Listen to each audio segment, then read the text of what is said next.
Good evening, everyone. Happy Tuesday to each and every one of you. Welcome to another episode of Real Talk Family Life, building shatterproof families, one brick at a time. Tonight, we have an exciting topic for you. It is preparing the child for social relationships. And indeed, everything in society now has a social precursor to it. Social media is huge. We socialize our children to go and meet new people, try new things. So indeed, once we have these ideal men and women coming together and raising families, how do we teach our children to be responsible adults? How do we raise our children to have a sense of self and to be confident as they go out and they navigate this social world that we live in? So I want us to think about socialization and social relationships, two very separate constructs, and consider that there's nothing automatic about things like belonging and social relationships, and that the skills for relationships cannot simply be taught in one day. You have to teach habits of belonging, and the habits take time to form. So tonight we have with us two very special panelists, Mrs. Sally Charles Palmer and Ms. Katie Dorset. They are going to walk us through preparing the child for social relationships, and I'm going to hand it over to our panelists to introduce themselves and perhaps make an opening statement on this topic. So I'll start with Ms. Dorset. Good night and welcome. Sometimes having the surname D always puts me first. So I will excuse you tonight. Hi everybody, my name is Kadeen. I am a counselor with the Life Empowerment Center of Trinidad and Tobago. That is a counseling agency based in Port of Spain, Trinidad. For those of you who don't know, I am one of the counselors on the team of counselors under the mentorship of Dr. Roger K. Samuel, who is a psychologist. He wears many hats, but he's a psychologist and a therapist, and I am being mentored by him with the organization. I have had the pleasure of doing individual therapy with people as well as group mentorship programs, and I am really happy to have the opportunity to be here tonight to learn from everybody and to share with everyone. So thank you for having me. And Mrs. Charles Palmer. Good evening, everyone. I am Sally Charles Palmer. I hail from the beautiful island of Grenada. I'm a guidance counselor by profession. I'm also a clinical and community psychologist and a life skill facilitator. I do guidance session at one of our secondary schools. I've been in the education sector for the last 27 years. I love interacting with people, and I'm looking forward tonight to interacting with each and every one, learning from you and sharing some of my expertise. Fantastic. And of course, our program is brought to you by Faith Tabernacle in Trinidad and Tobago under the pastorship of Anthony Henry. So good night to him. Good night to everyone. Ladies, we're going to go straight into the topic. Oftentimes when we talk about social relationships, we talk about socialization, but we know that these are actually two separate things. Social relationships being the action of navigating, whether it's communication, social groups, etc., with others, but socialization being the process through which we understand what belonging to these groups are. But in your own terms, in your clinical terms, can you please define social relationships for us and generally what it looks like? Sally, I'll come back to you. Okay. Well, first I'll break up the terms, social and relationships. All right. I would start with relationships, and a relationship is really just a state of being connected or how two or more people or things relate to or behave towards each other. And social, in the context that we're using it, social really relates to community or the way that people are organized in formal groups. So I would define social relationships as the connections that we do have as people relating to one another in formal or collective groups. And a group doesn't necessarily have to be a specific amount of persons. It could be just two people. So that's how I would define social relationships. And the truth is that as human beings, we relate or connect to other people and things through our emotions. So even the persons that are here might say, I don't feel like listening to this Canadian lady. I don't like her accent. Or these church people, this is a church thing. I'm very wary of Christians that are trying to talk about social things. So everything we do somehow is connected to emotions, right? So that's how we form connections. So the importance of Sally and I making sure, you're attached to the caregivers. And as parents, we play a significant role in building that attachment and how our toddlers are socialized. We have to be the ones who are to guide them and to teach them the appropriate ways of doing things. And that can be done through breastfeeding when they're very young, and as they become toddlers during their playtime. Use the playtime to teach them how to handle little conflicts, especially if you're in a household where there are more than one child or there are children. Conflicts may arise. So that is the time to teach them problem-solving skills, set boundaries, help them to navigate even their vocabulary, the way they communicate, the proper way to communicate, the proper way to handle things. This can help to build good social communication skills that will greatly enhance their relationship later on in life, when they start preschool, when they start kindergarten, and so forth, and even as adults. So to me, it starts with the bonding process with parents and children from very young, by doing positive reinforcement, by setting boundaries, showing your child the way to go in the right steps. So I'm hearing bonding with the child, positive reinforcement, and setting boundaries are important to teaching children about social relationships even before they leave the familial institution or the home. Great. That is important because I think oftentimes we think of children having difficulty making friends or maintaining friendships or not having friends. There's limited confidence in children when they go into the school setting, or they have difficulty in following conversations. Or oftentimes teachers would talk about inappropriate behaviors among children. So I want to talk about the environment in which a child grows up, and if they can perhaps be negatively impacted by an environment at home, which then leads to negative social relationships. And Kadeen, perhaps you want to take a go at this one?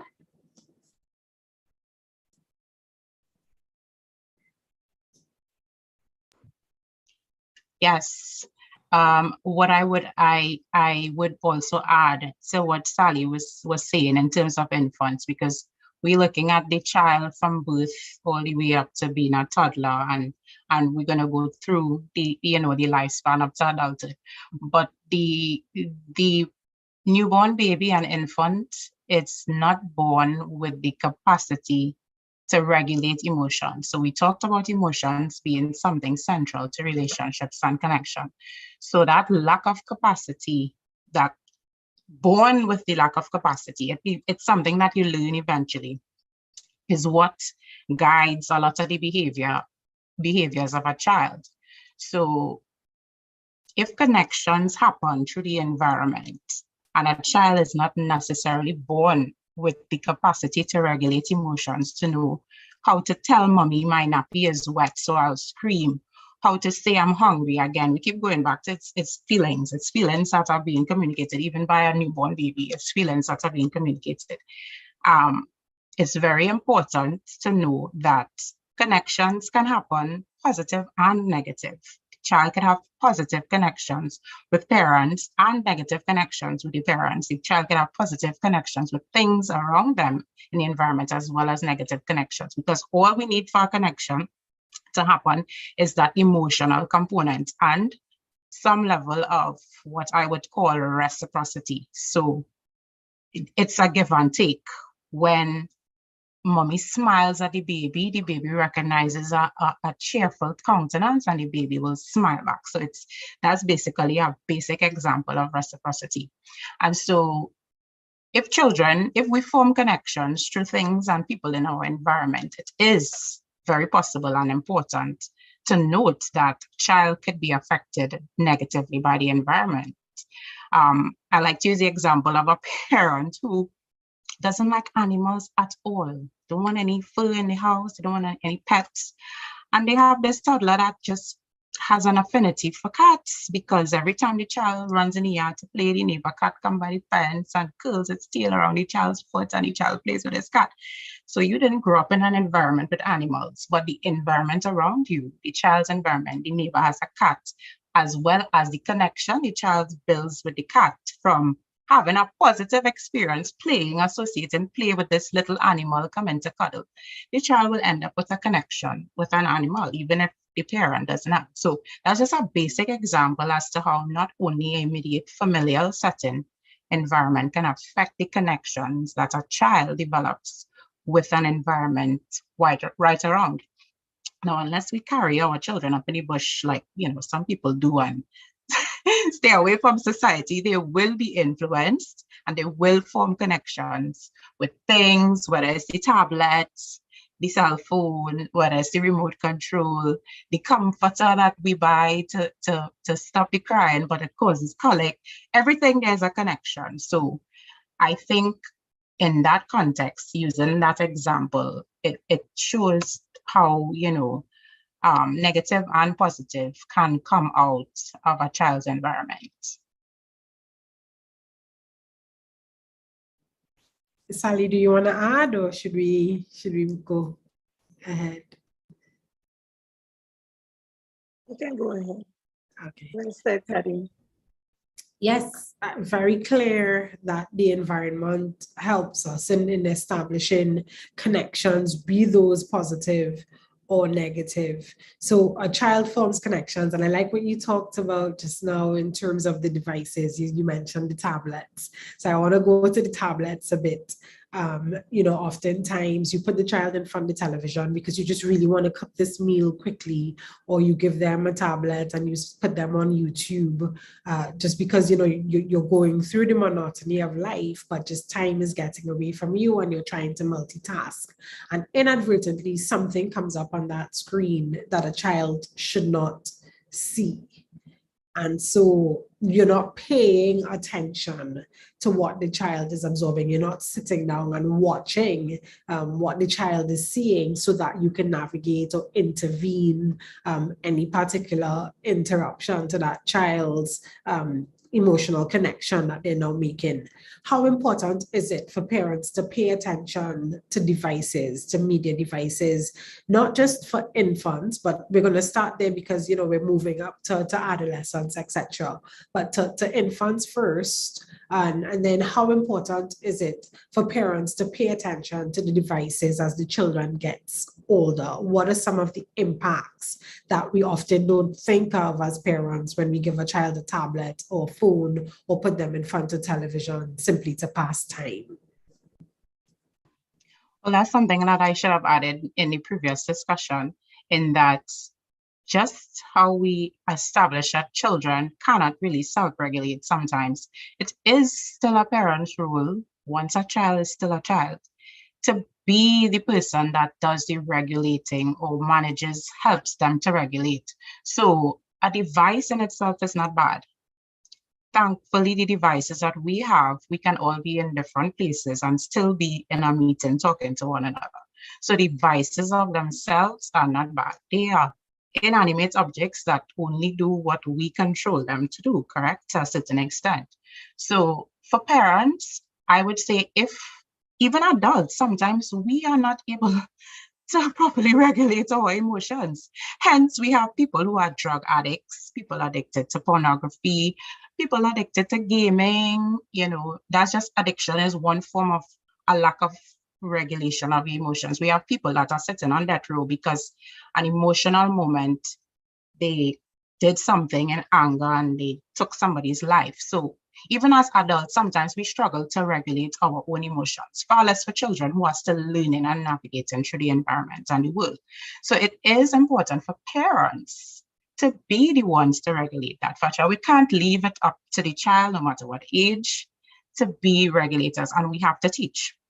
So I give an example of, I have a little cousin, Melanie. Melanie is about 3.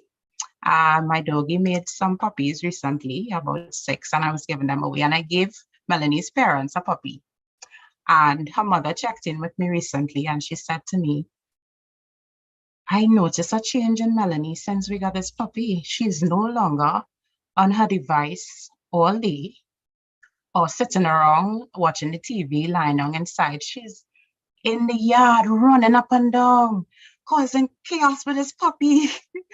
But she didn't say that was a bad thing. She actually felt like, wow, that is something good. It's so nice to see my child running and playing in the yard and doing something other than being on a device. Now, this is not I don't know if she on the session, but it's not to knock anybody or anything. It's just a full example of, as a parent, you give your child something else, or you create a different stimulus, and it regulates that time on the device. It can regulate how much attention or how much love or how much connection the child has to the device. So again, as parents, we have to be the ones. You can set a screen time. There are different filters. There's a parent app that it connects directly to your phone, so you know exactly what the child is looking at. There are things that you can do, content filters where it's PG, etc., etc. We have a range and a plethora of resources available to us through this technology. And so the parent's job is to continue regulation, continue helping the child to regulate with this. And I like to make a suggestion where you don't just take it away. It's time to put it away. You have to, at that point, find another activity or something else that would create the same connection and stimulus, or even better, so that there's no addiction, even with the, the content that shouldn't be seen, etc. Sometimes you spend time on the device with the child. So I don't know if Sally wants to add anything. Just to say that earlier on I spoke about boundaries, and Kadeen spoke about regulation. You can use, we can't run away from the device. It's before us. We are in a technological age. And as much as we would like to take it away altogether, we can't run from the fact that it will be with us for a long time, and our children are head on with it. We have to get to the program. We have to get to understand the device, and don't use it as a means of letting your children just on the device all the time. You can use that same device as a means of having fun time with your children. So I remember cell phone and tablets wasn't so popular back then, but I will use TV time to put on little movies when I spend time with my daughter we socialize. So even today, she's 23 and she was singing some of the songs from some of the cartoon movies. And she was saying, Mommy, that's your favorite. So use the gadget time as a time to bond with your children. Something might pop up on one of their shows that it can be a teachable time where you teach them something, where you learn from them. Let them help you to navigate the phone or the tablet because they know about it. So don't see it as a demon or see it as something bad, but use it to your advantage. That is time you can use it to spend quality time with your children, and you give them boundaries. So you give them time to spend on it. And if you guide them properly, some of them will tell you, Mommy, my 15 minutes is up. So they will bring it to you. They don't wait for you to come and take it away. And then you have to trust them. So you start with building the trust by how you interact with them. So the child will be open and willing to come and share things with you. They may see something on the gadget or a word is being said, and they know Mommy said that is not a good word. Or you see, they might see a kissing scene in something, and you see they cover their eyes because they know Mommy said that is not something for me to look at. So, but it's how you socialize with children, how you spend time. Don't use the gadget as a means to get away from your parental responsibility in guiding and directing your children the way the Lord expects you to.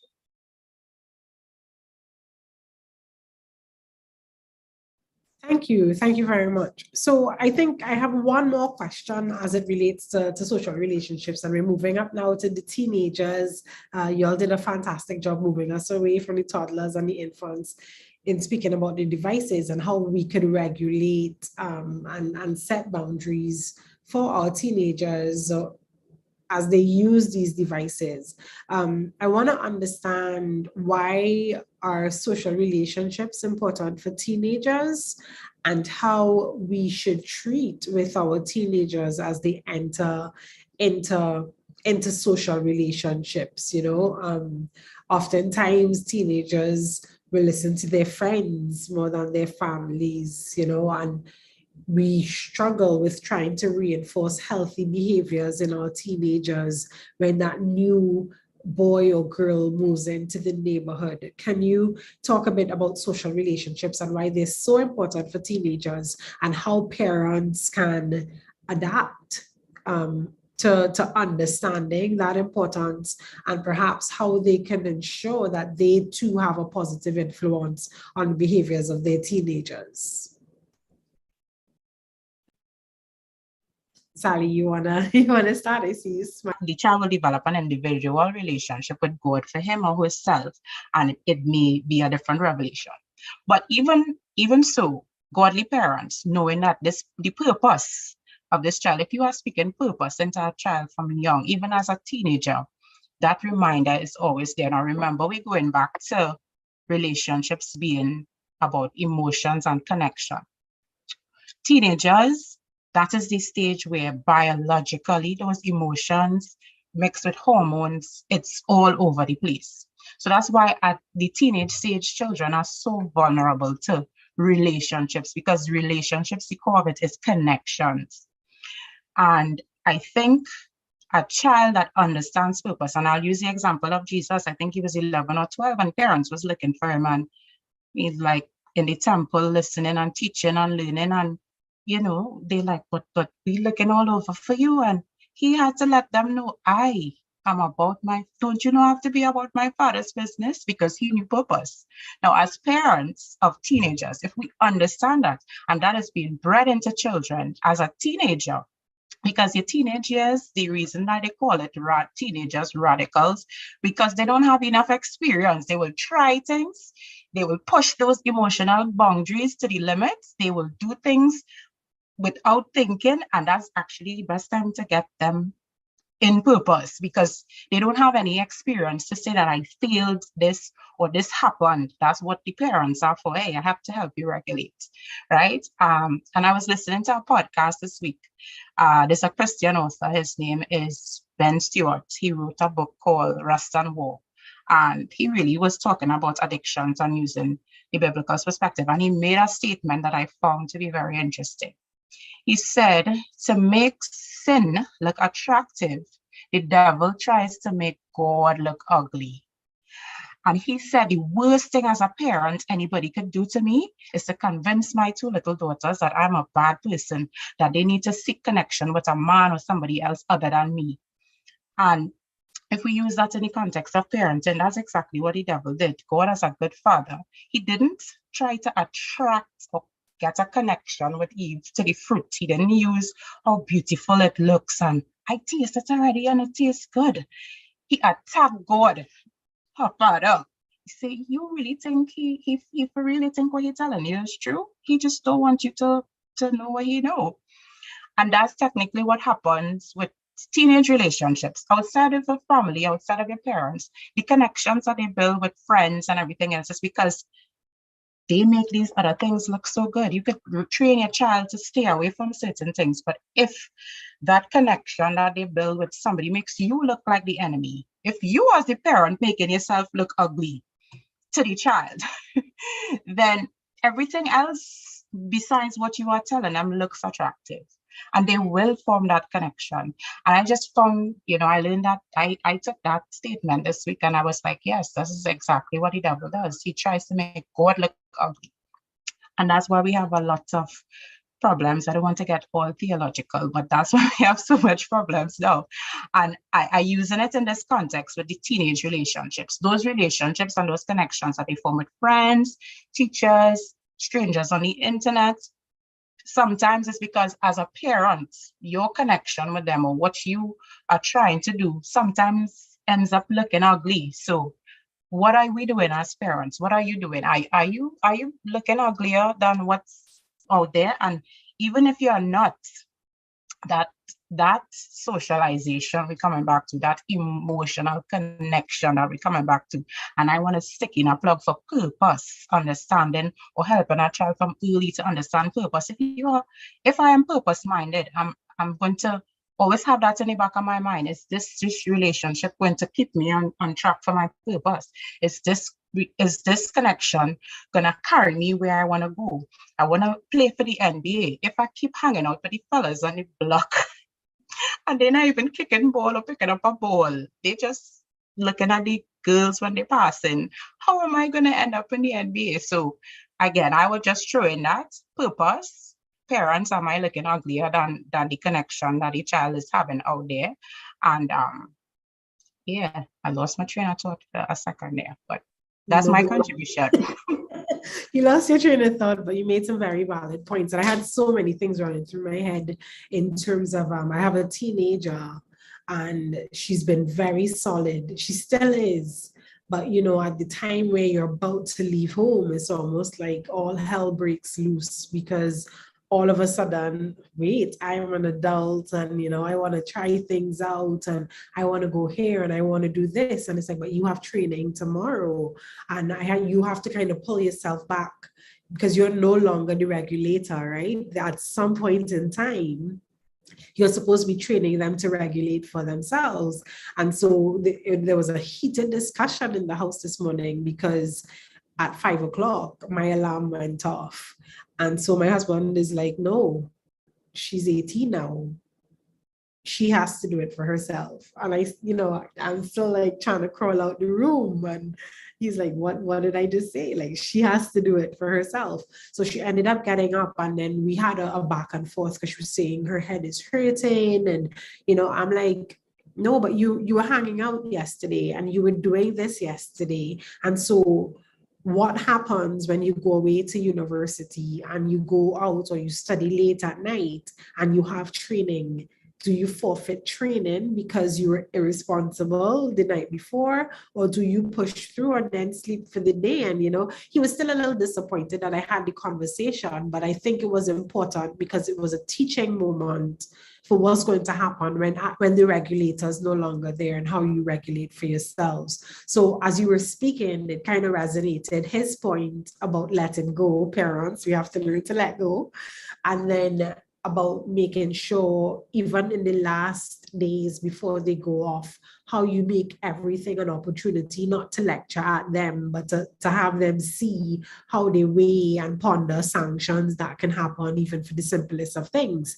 So my question then becomes, how important or destructive is it to be considered your adolescent's or young adult's friend instead of parent? Either of you. Would have trained them in a way. You don't read their journal.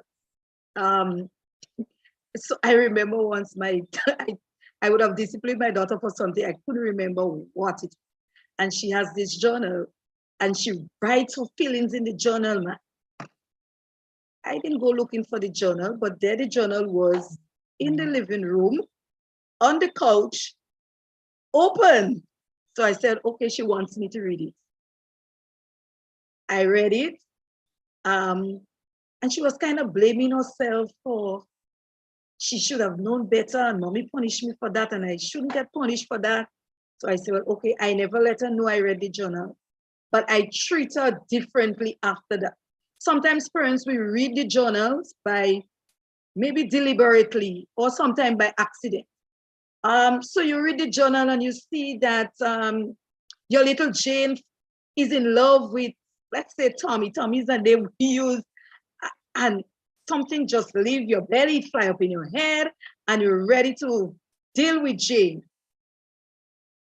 As Christian parents, we have to realize when we make mistakes, would Christ deal with us the way we're ready to deal with our children?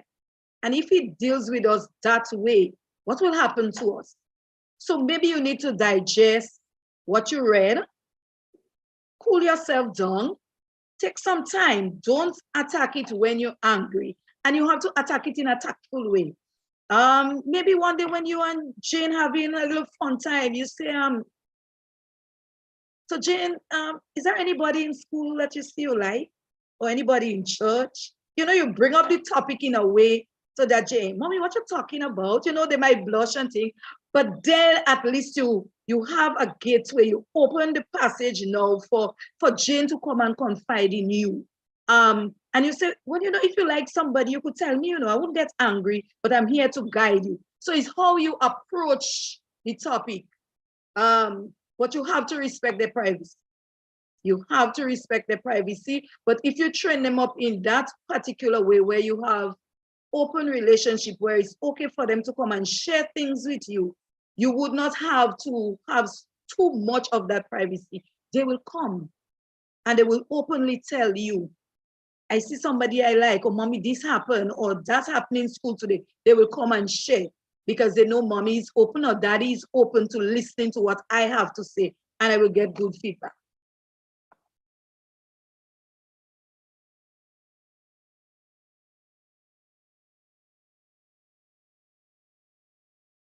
You're muted, Dr. Sutherland. Oh, Kadeen, I was asking if you wanted to add anything to the discussion, or should we just take another question? I think Sally covered it well. Okay, no problem. That's privacy. It goes back to even the process of socializing your children in the family, being one of reciprocity, meaning we have to, and that's what the basis of trust is, what Sally, you know, so perfectly mentioned. Am I breaking up? You all are hearing me? No, we can hear you. Okay. And trust is mutual. I can't expect my children to trust me if I don't give them a level of trust. And with trust comes privacy. And I like to always make the distinction, and it's something that, you know, parents should discuss with children from very early. There is a very big difference between privacy and hiding. Privacy involves a level of intimacy and sacredness. So we don't change in public. We use the bathroom in private because of how intimate. Even sex is an intimate act. It's done private. But hiding usually comes with shame and guilt and some level of wrong. The first thing Adam and Eve did, I still don't understand this up to this day. When they did wrong, they went to hide. Having a parent that never beat them, never shout at them, never scold them, was only loving, what make them hide? Anyway, that's another story. I always bring it up, right? But hiding and privacy is two different things. So parents, once you know the difference, you should be able to allow your teenager privacy, not read their diary, etc. Dr. Sutherland, if you want, we could take the other question. Yes, so we're going to go to the Henrys. They have their hands up, and then I'm going to read the other question that's in the chat. Hi, good night. So I was actually wondering, I have some of young people in my office, And I noticed that a lot of the times it appears that they get taken advantage of by, they get taken advantage of. They don't stand up for themselves. And the other day I was wondering, I wonder if it's a case where as parents, we try to protect our children so much. There's a bully in the school, we immediately jump, we go, we talk to the bully, we talk to the parents, we talk to the teacher, we talk to the principal. I wonder if sometimes by not allowing our children to face conflict, that they grow up to be persons who may not understand how to stand up for themselves and how to defend themselves, how to manage and deal with conflict themselves. And then as parents, how do we suffer while our children knowingly go through that? I mean, at the end of raising children like that in this day and age, maybe parents might need therapy because we've suffered and we've allowed them and we've watched and we've suffered with them.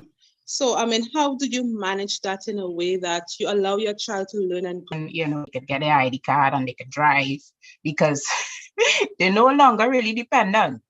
They are, moving from independence to interdependence. I hope Dr. Samuel is here listening. That's something he taught me. So yeah, that's my contribution on the topic. I also want to add to what Kadeen was saying. We have to bully-proof our children from a young age. It doesn't just happen overnight in teenage years. And it starts, earlier on I mentioned about teaching them during playtime how to, as young as possible, how to solve little issues that come up. We shouldn't be ready to jump in. So there's a problem between the siblings and we're ready to jump into solving. We should sit back and watch them and help them to navigate how to resolve issues in a positive way. We have to be very careful to how we demonstrate problem solving to our child, how our children. For example, when there's an issue between you and your spouse, how do you handle it in front of the children? All that will show them whether it's okay for people to take advantage of me or whether I should stand. And parents, overprotectiveness is not a healthy something for your child. You have to give them the opportunity to stand up, to be the man and the woman that you would have guided and directed and trained them to be by allowing them to solve some of the conflict. Let them come home and share what happened at school today between them and their friend. And they went to the principal office and you ask them, so how did you handle it? What did you say? And then you guide them into, okay, so how could you have done it differently next time? It's not about a right or wrong. And sometimes we tend to jump to our children's defense without even getting the whole story. So listen to the story and then you can help them to make proper decisions. So what could you have done differently? All right, what other options did you have? So you help them to make decisions and which in turn will help them to problem solve. And we also have to realize there's a very thin line between assertiveness and aggressiveness. Sometimes our children stand up and the way they speak, we say, oh, he or she is assertive. But then you're hearing the level of aggressiveness involved. We have to let our children know when assertiveness can be termed rudeness and put a line to it. It's okay for a child to stand up for his or her rights, but it's the manner in which they do it. And by training them how to, or helping them, guiding them, how to handle certain situation, role playing is very important. So you start from a very young age. Something happening in school, you give them a scenario. How would you deal with it? So you bully-proof your children by building their self-confidence, helping them to solve issues, helping them to make proper decisions when certain things happen. And then, and only then, prayer. Teaching them to rely on God. How do you think Jesus is going to deal with that? He knew Judas would betray him, yet for all, he kept Judas by his side. So we have to teach the children Bible way as well as be realistic. what is going on in society, we will not always be there to protect them. So we have to let them go at some point and rely and trust God that the way that you have trained them, they would apply the principles, and you know that they're going to be all right. Fantastic. So, I mean, you basically answered the question. Pastor Joseph, good night to you. And also we'd like to acknowledge Reverend Dr. Roger Samuel Kadeen. I'm sure he did hear you. He was on the program from a bit earlier. So I'm sure he's very proud of what you're presenting today. Pastor Joseph says, are you saying that parents play a critical role in the socialization of their children? And if so, do you think many parents understand this?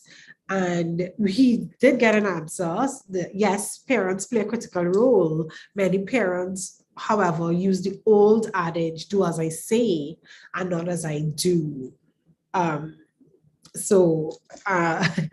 You know, and then the comments that people are liking what they're hearing. So again, for those of you who are online or on YouTube, you can send messages to me directly. If you don't want them in the general chat, that is fine. We will comment or ask the questions on your behalf anonymously. So parents play a critical role in the socialization of their children. Do you think a lot of parents understand this? I would say yes and no. I think it's something that happens subconsciously because a child, most times children don't choose the parents. Parents don't choose the children either, but they don't choose the parents. So it's like the parenting role just kickstarts and it happens almost like an autopilot automatically. But I'll go back to my earlier definition where we're talking about social relationships, and I use the term reciprocity. I repeat it again because it is two-way. The connection is two-way. Dr. Sutherland will have to learn her baby girl, you know, the times that she likes to sleep.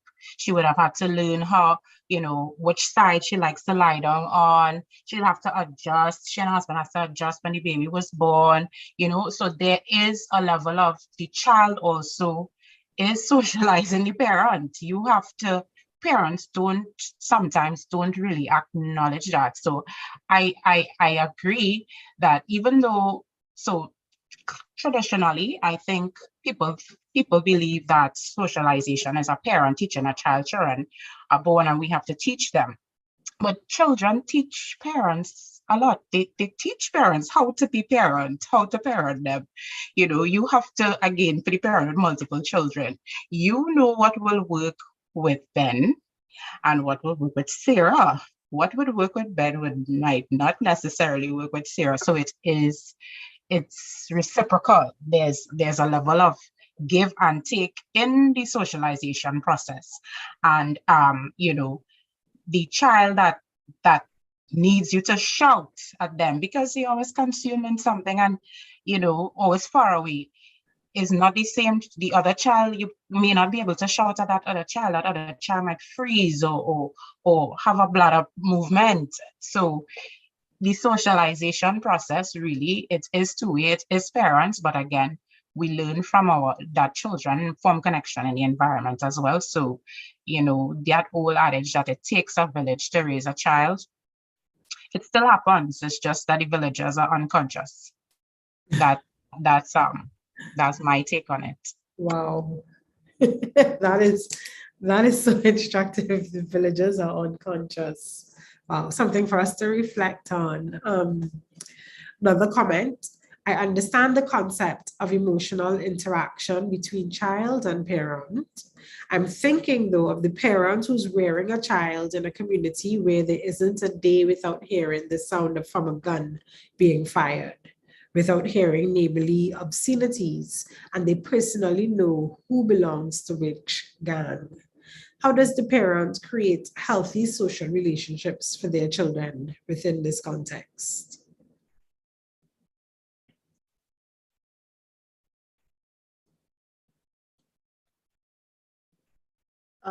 I believe that we are in our society, but we can be in it, living there, but we don't have to be a part of it. And if we train our children to know how to interact, they know who the gang members are, they hear the obscenities, but because they know how you would have brought them up in the fear and admonition of God, and they know the right and wrongs, they would not repeat what they hear. It's difficult, yes, because they have to interact with some of these same people that is in the gang. They can have acquaintances. The relationship don't have to be that deep. They too can be an influence to their peers in the society positively. I can associate with you. I don't have to do what you do.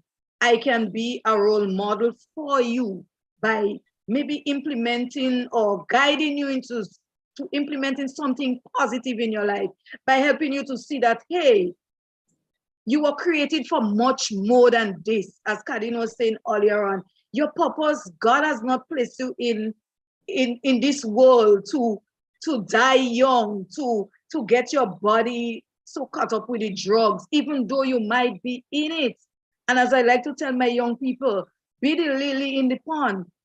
The lily do not say, because I'm in the stink, dirty water, I wouldn't blossom.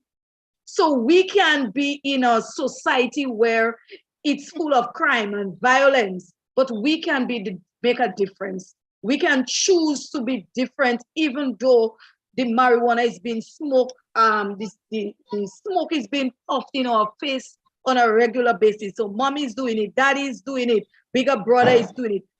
That child can still choose to look for the positive in life and be different. So it's all about that child finding that one ray of hope, that one person to kind of be a role model, to guide them, that one person who believes in them, to encourage them to get out of that situation. And it could go by the same way with the parents. That parent might just need somebody who could guide them and say, hey, you could do better than this. Let me assist you maybe in getting a little job, a legal job, so that you could adequately take care of your family instead of getting involved in gangs. So we as God's people need to get out there in the dirty, as how Jesus did, and really assist our parents and our youth into the direction that the God-given direction. A lot of people do not understand what is the God-given direction or the purpose. And sometimes it takes us to maybe a smile, a helping hand, an encouraging word to guide them into the right path. Thank you. So we're going to stick with the Q&A because, again, with helping persons to build shatterproof families, I hope you all are prepared. We're getting some really good questions from the participants tonight. So another question. I have a question about step parenting and parenting in blended families. How can the step parent exercise his or her authority over their stepchild or children? I also believe that it's important to operate as this parental figure in a way that complements rather than supplants the authority of the biological parents. How can that balance be achieved? So how can the step parent exercise their authority over the stepchild or the stepchildren? But how can you achieve the balance of complementing the biological parent's authority rather than supplanting their authority? And I'm going to not just open that to Kadeen and Sally, but I'm also going to open it to Dr. Samuel, if he's available, Pastor Griffith and Pastor Henry. I see Sister Bola is also online, and to any one of the other counselors who might be online tonight. So Kadeen or Sally, you can go ahead and then we'll see if anyone wants to add to what you would have said. I don't have, go ahead, Kadeen. don't have any experience really with this. I did have a stepdad at some point, but thinking about it from the standpoint of relationships, the first relationship that that step parent has with the stepchild is the relationship with the spouse. So my connection, if I am the stepmother, my connection to my stepson would be through his dad, right? So that relationship being the primary relationship, that relationship has to be established as a cohort. So in order to impress any sort of leadership, any sort of, I want to use the word control sparingly over the stepchild, I have to be in sync as a cohort with the child's biological parent, because that's the only way I'm going to get the buy-in. That's the first connection that I have to use through your dad. So I have to be as loving to daddy as that child is to dad. I have to be on the same page with daddy as this. I cannot be somebody separate. Now it's sounds really great in theory, but is it very practical in blended families where you are coming with your own family culture? You and your children would have been in one environment, you're coming into another environment. So to me, it starts with, again, let's form and establish the connections. Where do we sync with each other? Where are we in sync? What are our core and common values? And we dance around those things. And even where the differences lie, it's important for parents, again, to be unified and communicating that. So the parents that coming into this family where we grew up, we didn't have water, we used to have to tote bucket and fall downhill. And we come in this house and these children just have the pipe running. And are you as a step parent going to buff that child and when the mother called, leave him, let him leave the pipe, what's wrong? Are we having a conversation about values? We don't want to waste water. And what happened to me in the past, yes, it's happened to me in the past. It's not necessarily about an attitude or behavior, it's about a value. We don't want to waste water. So we have a lot of water here, yes, but we don't want to waste water. So can you turn the tap off? That's just a simple example in terms of step parent and biological parent being on a cohesive front and being able to successfully communicate to both sets of children, stepchildren, values, the common values. We came from different backgrounds, but these are the common values we have. And even where the differences lie, what can you bring into this blended family from what you all did that we didn't have? And how can we learn from you? And again, it sounds real good and Terry, yeah? But it takes work, and it will start with the parents. You are the regulators, you are the rule makers, not the lawmaker, but you are the rule makers, and you are the ones that are establishing the foundation for this new blended family. So it can't be step parent to this child and you telling my child, and to me, it cannot be that way. I'd love to hear from any of the other therapists and counselors on the platform on this. So I want to agree with you, Kadeen. There must be unity when there is a blended family. So first, the three parties, the three adults should meet and come to a common understanding.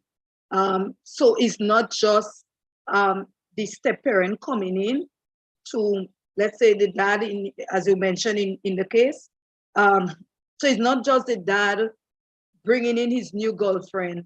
The mother of the child should be a part of this whole discussion. Hey, we're no longer together. We're raising the child together, but here I have my new girlfriend or my new wife who is in the picture.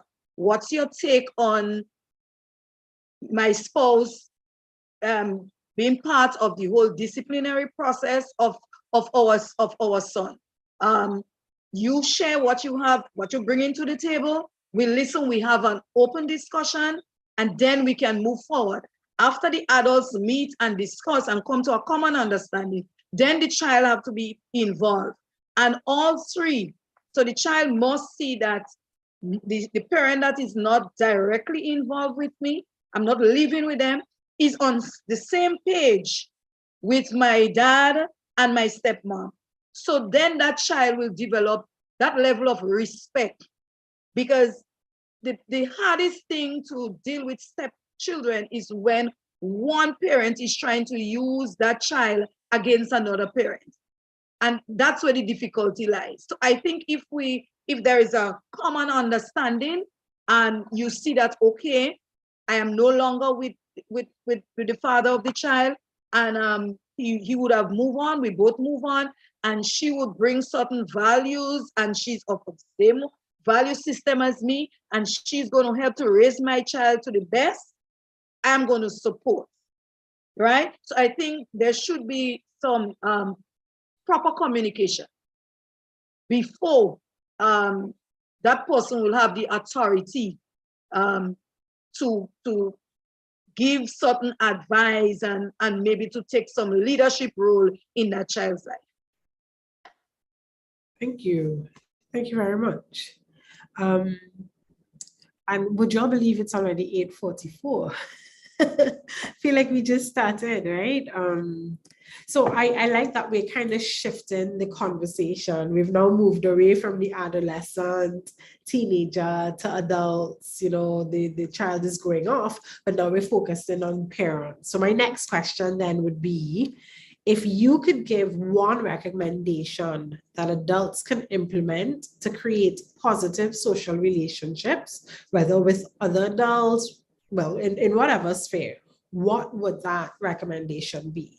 If you could give adults one recommendation to implement to create positive relationships, positive social relationships, what would that recommendation be?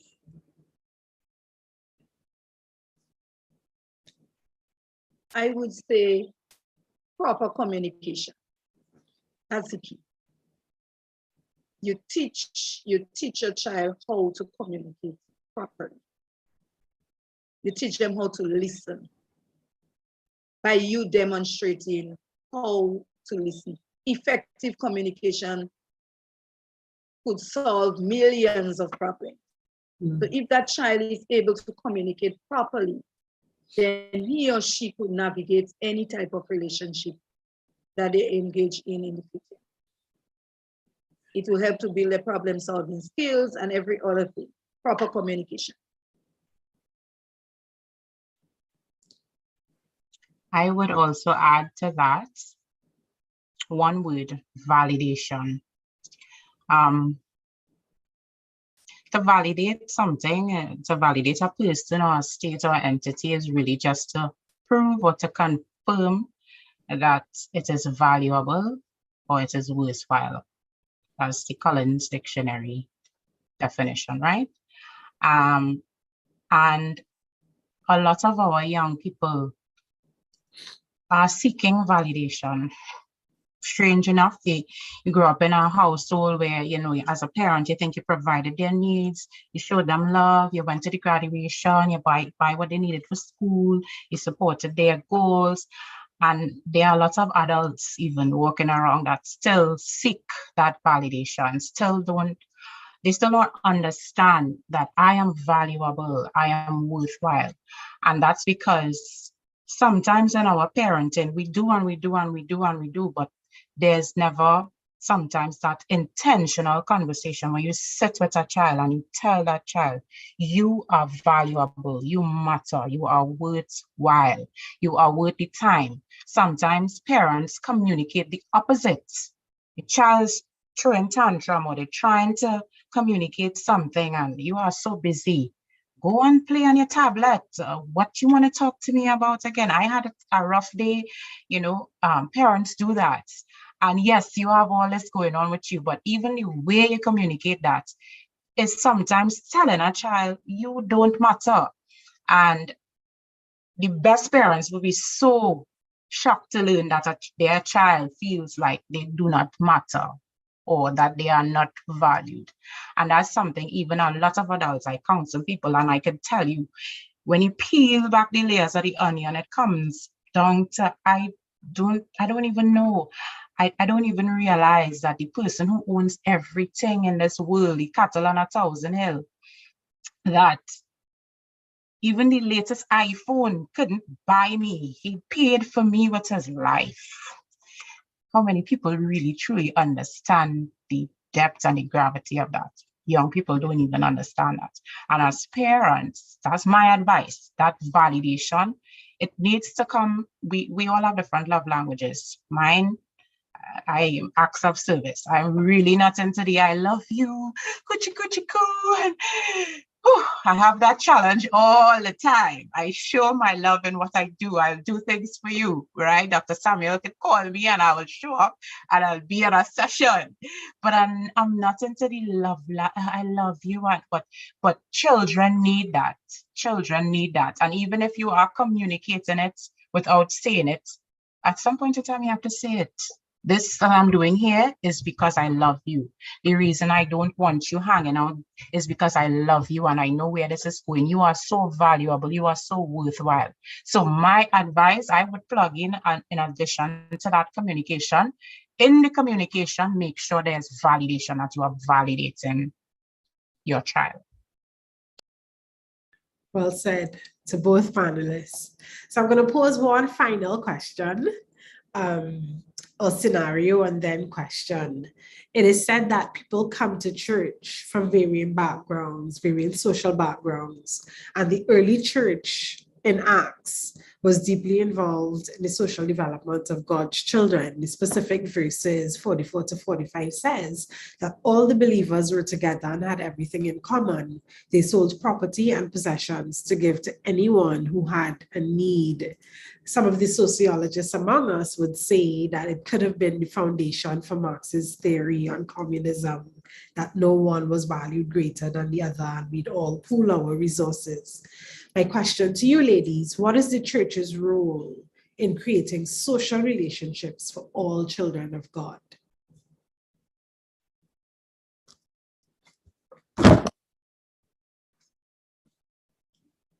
Ooh, that's a strong one. And it isn't, you don't have to preach, but what do you think? What do you think is the church's role in I guess, building community and executing the acts, the example that we see in Acts? I think was it you or Kadin that mentioned earlier on, it takes not just a home to raise a child, but it takes a village. And I think where the home fails, the church have to pull some of the weight. So helping to pull the weight of the community, the families in the community together in teaching and even in providing the needs of families. And the needs don't necessarily have to be in finance or in things, food or clothing. It can be in also helping our parents by maybe having some parenting session, teaching them the love of God through helping them how to be better parents in the eyes of God, teaching them maybe how to earn a living in a proper way. So the church community is very important, as in Paul and Peter in them days when they came together in one accord in helping to grow the community. Us today need to go out and let the community feel the presence of the church, not just them coming inside the building to fellowship, but we going out there and meeting their needs as Jesus did. He did not stay in the synagogue every day. He went out. And most of the times when he fulfilled the needs of others, it was out in the community and not so much in the church. It's time we go out there, let the community feel the presence of the church out there as Jesus did. And then and only then we can see changes in the way people socialize, in the way they interact, in the way they build relationship, because we would have started to form a relationship, form bonds, form association with them. It may take sometimes years for them to gradually come. The parents may not come, but they will tell you, you see that lady, you have to respect her. So if she asks you to do anything, you do it, because thanks to her, you have a pants on your bottom, or the church been praying for you. They've been praying for us. So she may not come, but she may send the children to the Sunday school or the Sabbath school, and they themselves can learn certain things and go back and say, Mommy, you know, pastor said this today, or teacher said this. And mommy, do you know that the Bible said this?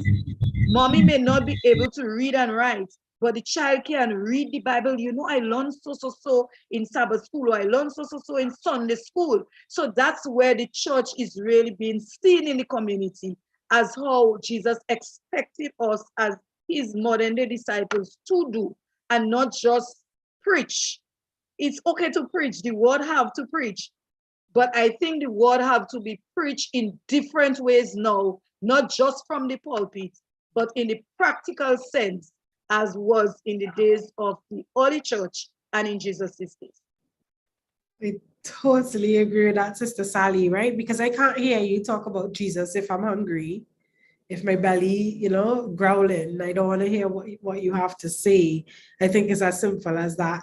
So it is just at 8:54. I want to thank both Kadeen and Sister Sally for being here with us this evening to discuss how we prepare children for social relationships, and how, again, this lends to building shatterproof families and ambassadors for Christ. I want to offer the panelists the opportunity to give their final takeaways, one last recommendation, one takeaway, one thought, one word of advice that you'd like to give to everyone here. And then I want to hand over to our host, Pastor Anthony Henry. So I will say my final good night. Thank you, everyone, for joining us as always. We've been educated, we've been schooled. We really appreciate you two being here with us tonight. So final words, and then over to Pastor Henry. My final words, I would go back to what I said, that, the village is unconscious, and I'm speaking to both parents and non-parents. We all have connections with people in our environment, and even for adults, especially adults with young, impressionable minds around us, we have the ability to influence people. Even as we mentioned, the church also plays a role in socialization. So you don't necessarily have to be a biological parent to, quote unquote, parent a child, right? And, that's why even the child that's not being validated at home can come to a counseling session with a Counselor Kadeen, and we have a session, and when the session is over, she feels validated. The child that goes to Sunday school and Sister Sally teaches her a biblical lesson or reads a Bible story about somebody who was really, really tall and tried to hide under a bushel, and these Lord still call him out and say, "You hiding under this bushel, I want you to be king." And that child can suddenly feel like that could be me. So, we don't have to be biological parents. This is even for the parents. There's no perfect parents. It's a work in progress, but social relationships are going to happen. It exists. We are wired to want society. We are wired, even the most quote unquote antisocial person is wired for connection, because the only time God said anything was not good is when he realized Adam was alone. He said it was not good for Adam to be alone, so he created a helpmate. So it's ingrained in us to want to connect. And for us adults, we have so much power and influence that we should be looking to do what we can to shape the minds of the next generation. So I would leave it at that, as an encouragement to just both parents and adults alike. All right, and I just want to leave two passages of scriptures. With God, all things are possible. And the next one is, remember, parents, we are all fearfully, including your children, we are all fearfully and wonderfully made. And it's not how you start the race, but it's how you finish. And with God, all things are possible. He has not given you your children to fail you. He's going to be there to guide you and to direct you. You just need to be open to new suggestions, new ways of doing things. Sometimes we are just stuck so we were brought up in a certain way, and we feel that is the way we turn out to be okay. We have to realize the age in which we are living in is different to the age where we as parents now grew up. So be open-minded, be forgiving, be a role model, and not just to the parents here, but those who are the adults, because sometimes a child is looking at you as a role model. So be a role model to all whom you come in contact with. Be a little summon to the person who may never read the Bible, just by the way you treat them. A smile could go a long way in helping a child, or giving approval, validating a child. You did well today. You know, they didn't get all the work right, but they got more than yesterday. Oh, I'm so proud of you. Those little things can go a long way in helping to build a child's self-worth, a child's value. Remember, Jesus do not love sin, he loved the sinners. And we are all sinners saved by grace, including your child, including yourself. Trust him and he's gonna carry you through. Amen, amen, amen, and amen. Thank you so much. Pastor Henry, over to you. Thank you, ladies, so very much for such a great program. I wonder if Dr. Samuel wanted to say something, and Pastor Griffith, before we close. So let me see. I think I see Pastor Samuel, so I'm going to add him here. All right. Reverend, you're on. I am just so impressed and encouraged by what I am hearing. And again, I'm convinced by what we are providing in programs like these, are offering our citizens, whether they're church or unchurched, ways in which they can build shatterproof families. And that's a very important thing. And I think any way in which we can encourage people to build families to be stronger, more productive, I think programs like these is not just repeating and rehearsing what's happening, all that is wrong, but we actually is suggesting and providing not only solutions, but way in which people can work through and arrive at a better place and more productive life. So I am grateful that we are able to provide this. So just listening, I'm so encouraged and so impressed by these two wonderful ladies, and of course, our host. Yes, thank you so much. So I'm blessed and encouraged. So I'm just encouraged by what I'm hearing. Yeah, good night. My quick contribution is that I'm not, I myself have not been tying the word emotion a lot with the idea of socialization, but one can already recognize how we behave according to how we feel. And if we just act based on our feelings, we can be very antisocial. And I think that is probably the easiest way that we can appreciate, you know, our role as parents in helping our children to adopt the right kind of behaviors. I also acknowledge the challenge of step parent, but it is possible that it can be worked out. And I just want to end to say that I think that we have started a good subject, and with that, we as parents, I say we would more appreciate our role and how we can get help in doing that. Thank you very much. Thank you so very much. And let me start by saying that next week, let me thank the panelists and the host, Dr. Sutherland, for a great program this evening. We were blessed, and I think that you did a great job. All right. So next 2 weeks, August 2nd, we will be dealing with preparing the child for spiritual identity. Preparing the child for spiritual identity. And you need to join some of our pastors as we discuss this program together. All right. Thank you again, all those of you who have joined, and we do appreciate you being here. There is an emotion that is out there that is strong. It's with us from birth. We discover it as we grow. And we get to a particular stage in life where Cupid's arrow strikes our heart and we find love. The book is called Ready for Love, how about marriage? You need to get a copy. If you're in Barbados, I am going to put my WhatsApp number in the chat. You can always WhatsApp me for a copy. Trinidad, I should be your way sometime soon. You'll get your copies. Ready for Love, how about marriage? Very important. And there's some good reading in it. I use a number of my experiences from counseling.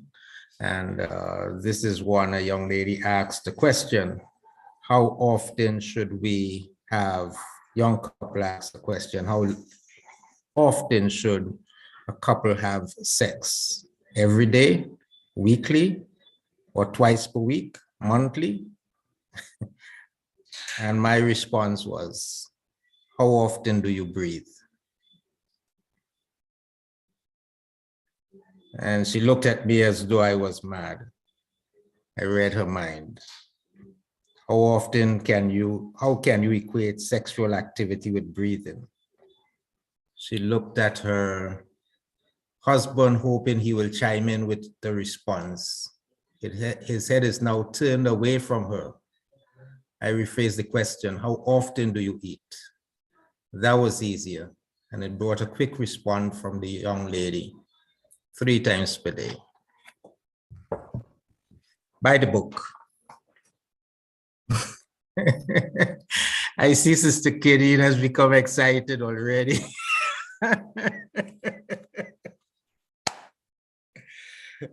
Yeah, buy the book. All right, so thank you again for joining us. I'm going to close the YouTube live stream.